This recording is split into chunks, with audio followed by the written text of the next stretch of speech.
Alright guys, welcome back. So if you're one of these F150 Sport, like this one right here, and you realize that your rear door won't open, so as you can see I'm doing this when it's not open. When it's not open from inside either, because for some reason the lock, no lock is here.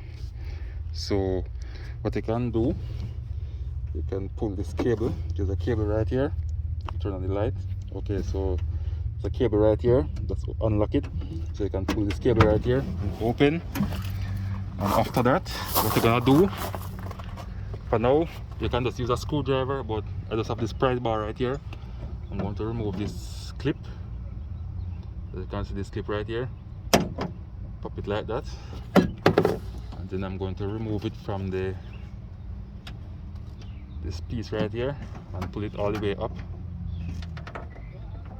So I'm going to try to itch it.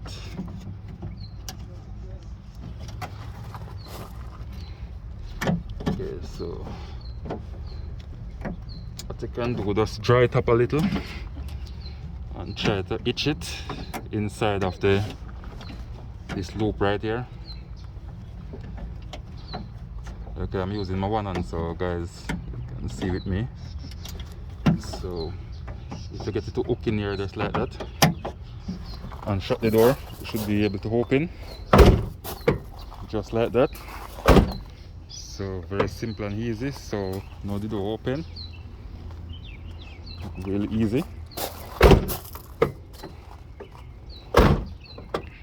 Alright guys, so I solved the problem. So if a cable giving trouble and it's not open from inside, that's how you do it. Just adjust it all the way up here, dry it all the way up for a quick fix till I can able to get the right cable for it. So if you find this video useful, please like, share, comment and subscribe to my YouTube channel. Thank you all for watching. Bye.